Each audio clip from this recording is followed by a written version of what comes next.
নমস্কার বন্ধুরা, আমি বাপি মুখার্জি। আমার ইউটিউব চ্যানেলে আপনাদেরকে স্বাগত। এর আগে আমি বেশ কিছু ভিডিও আপনাদেরকে উপহার দিয়েছি, আমার জাহাজের ভিডিও, কিন্তু সেই ভিডিওতে আমি ফেসটা শো করিনি, আমার ভয়েসটা ছিল ওখানে। তো আজ আমি আপনাদেরকে একটা নতুন ভিডিও উপহার দেব। সেটা হচ্ছে, আমি যখন জাহাজে না থাকি, বাড়িতে থাকি, আমার অবসর সময় আমি ছাদ বাগান নিয়ে থাকি। তো সেখানে আমার বেশ কিছু গাছ আছে কিছু ড্রাগন ফ্রুট, এবং আজকে একটা নতুন স্টাইলে আমি শশা গাছে রোপণ করব। সেই স্টাইলটা আপনাদের সামনে তুলে ধরবো, এবং আমি খুব তাড়াতাড়ি আবার জাহাজে জয়েন করব। তো জাহাজে জয়েন করলে আপনাদেরকে আবার খুব সুন্দর সুন্দর ভিডিও, পৃথিবীর বিভিন্ন দেশের ভিডিও, জাহাজ সমুদ্রে কীভাবে চলে, বিভিন্ন ভিডিও আমি আপনাদেরকে উপহার দিতে পারবো। ধন্যবাদ। আজ আমি এই শশা গাছ আমার এই বাকেটে রোপণ করব। তো আমি 3 দিন আগে এই শশা গাছের দানা জলে ভিজিয়ে রেখে আমি এর মধ্যে দিয়েছিলাম। কল বেরিয়ে গেছে, আপনারা দেখুন কত সুন্দর কল বেরিয়েছে। গাছগুলো একটু বেঁকে গেছে, যাই হোক, টবে দিলে সোজা হয়ে যাবে। তো আমি এই বাকেটে একটু নতুন স্টাইলে রোপণ করব। সেটা হচ্ছে, বাকেটের মধ্যে আমরা এই পাইপটা দেবো। এই পাইপটা দেখুন, এই পাটটা উপরে থাকবে এবং এই পাটটা নিচে থাকবে। এই পাইপে দেখুন এখানে নিচে চারিদিকে ছিদ্র করা আছে।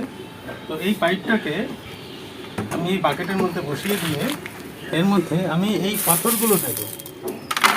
এই পাথর আমি বাকেটের মধ্যে দেব। দিলে আমার এই পাইপটা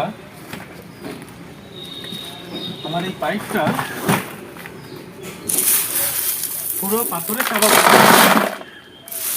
পাইপটা পাথরে চাপা পড়বে, এবং আপনারা দেখছেন যেহেতু এখানে হোল আছে, আমি এখান থেকে জলটা দেবো। এখান থেকে জল দেবো এবং এখান থেকে হাওয়া বাতাসও খেলবে। জলটা দিলে এখান থেকে আমি যখন জল দেবো, এই ছিদ্র দিয়ে জলটা বাইরে বেরিয়ে যাবে, এবং এর ভেতরে কন্টিনিউ আমার যে মাটি আছে, সেই মাটির ভেতরে কন্টিনিউ মাটিটা আমার একটু হালকা ভিজে থাকবে।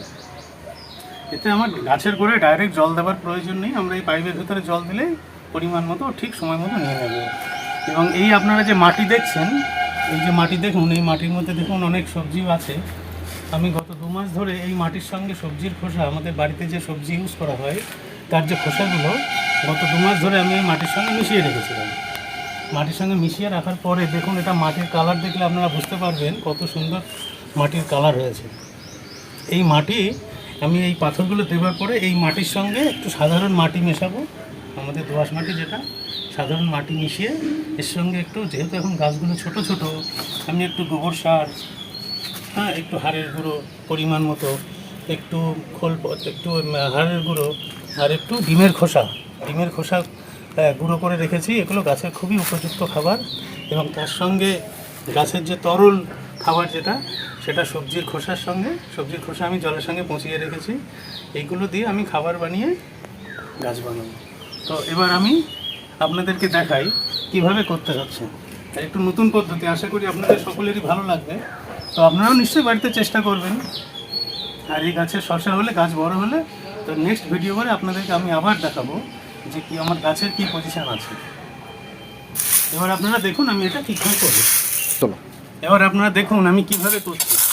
আমার এটা দিয়ে দিয়েছি, এটার মধ্যে বসে গেছে।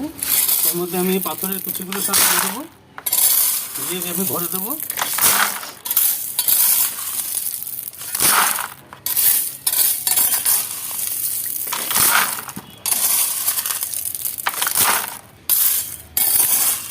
এগুলো বালিচালা যে নর্মাল পাথর পাওয়া যায়, সেই বালিচালা পাথর। ওগুলো বালিচালা পাথরটাকে আলাদা করে পাথরগুলোকে একটু ধুয়ে নেবেন, তাহলে তাতে আর বালি থাকবে না। তাহলে পাথরগুলো খুব ভালো পাথর, এগুলো আপনারা দেখতেই পাচ্ছেন। এবার আমি এতে মাটি মেশাবো।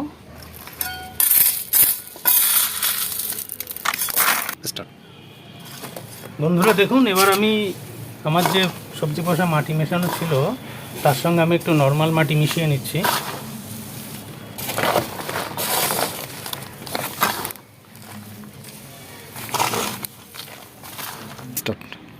হ্যাঁ বন্ধুরা, এটা হচ্ছে শুকনো গোবর সার।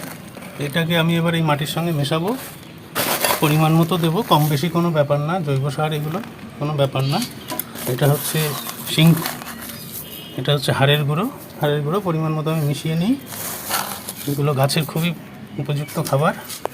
এটা হচ্ছে শিংকুচি, আপনারা সকলেই জানেন। আমি একটু শিংকুচিয়ে দিয়ে নিলাম। আর এটা হচ্ছে ডিমের খোসা। ডিমের খোসা শুকিয়ে আমি গুঁড়ো করে নিয়েছিলাম, দেখুন। এবার আমি মাটিটাকে ভালো করে মিশিয়ে নেব। মাটিটাকে ভালো করে মেশানোর পরে এই মাটিটাকে আমি টবে দেব। তারপরে আমি টবে চারাগুলো বসাবো। বন্ধুরা, এই মাটি এবার আমি টবে দিচ্ছি। আর বন্ধুরা, আরেকটা ভিডিওটা লাস্ট পর্যন্ত দেখবেন, কারণ আমার ড্রাগন গাছে ফুল চলে এসছে। আপনাদেরকে দেখাবো সেই ফুলের ছবি। আশা করি আপনাদেরও ড্রাগন গাছে ফুল চলে আসবে, কারণ এখন ফুল আসার উপযুক্ত সময়। আর মাঝে 2-3 দিন বৃষ্টি হওয়াতে গাছগুলো বেশ একটু তার স্বাস্থ্যটা ফিরে পেয়েছে। তো সেটা দেখবেন অবশ্যই। আমি দেখাবো আপনাদেরকে ফুল, আমার ড্রাগন গাছে ফুল চলে এসছে। আর এই মাটি আমি দিচ্ছি। মাটি দেওয়া হয়ে গেলে আমি চারা বসাবো। আর মাটিতে আমার ডাইরেক্ট জল দেওয়ার প্রয়োজন নয়, আমি এখান থেকে জলটা দেবো। ও ঠিক ওর সময় জল যখন প্রয়োজন হবে সংগ্রহ করে নেবে।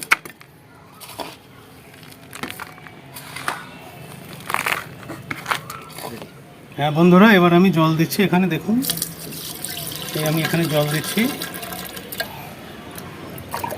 জলটা ঠিক সুবিধা মতো ওখানে নিচে জায়গা করে নেবে, মাটিটাও নিচের থেকে ভিজে থাকবে।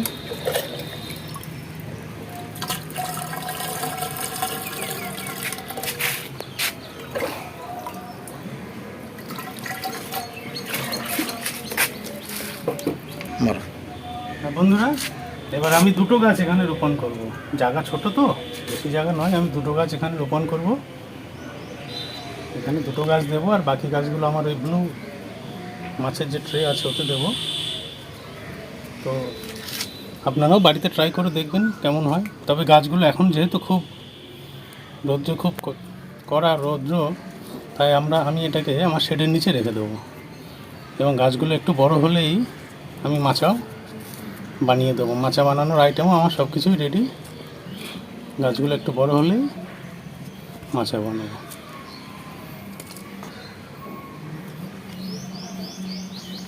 আমি দিয়ে দিলাম গাছ।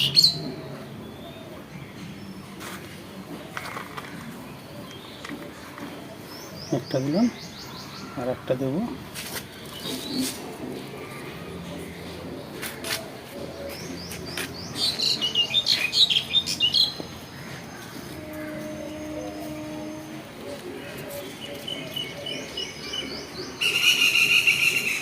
গাছের যদি উপযুক্ত খাবার দেওয়া যায়, আমি কোনো রাসায়নিক কিছু ব্যবহার করি না, আমার সব কিছুই জৈব।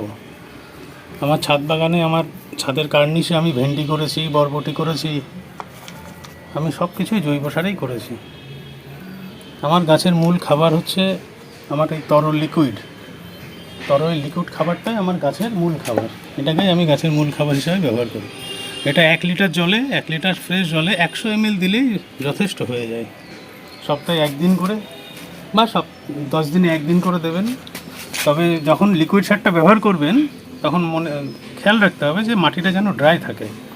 ড্রাই মাটিতে খাবারটা দিলে, লিকুইড সারটা দিলে, সেটা গাছ বেশি মাত্রায় গ্রহণ করতে পারে। আর যদি গাছের গোড়া ভিজে থাকে সেই সময় দেওয়া হয়, তাহলে সেই খাবারের পরিমাণটা গাছ কম মাত্রায় বহন করে। তো যখন আমরা গাছে খাবারটা দেবো, লিকুইড খাবার, আমাদের খেয়াল রাখতে হবে যে গাছের গোড়াটা যেন শুকনো থাকে। ধন্যবাদ বন্ধুরা, সবাই ভালো থাকবেন। আর আপনাদেরকে আমি একটু আমার ড্রাগন ফ্রুট যে ফুল এসছে সেটা আপনাদেরকে দেখিয়ে দিই। আপনারা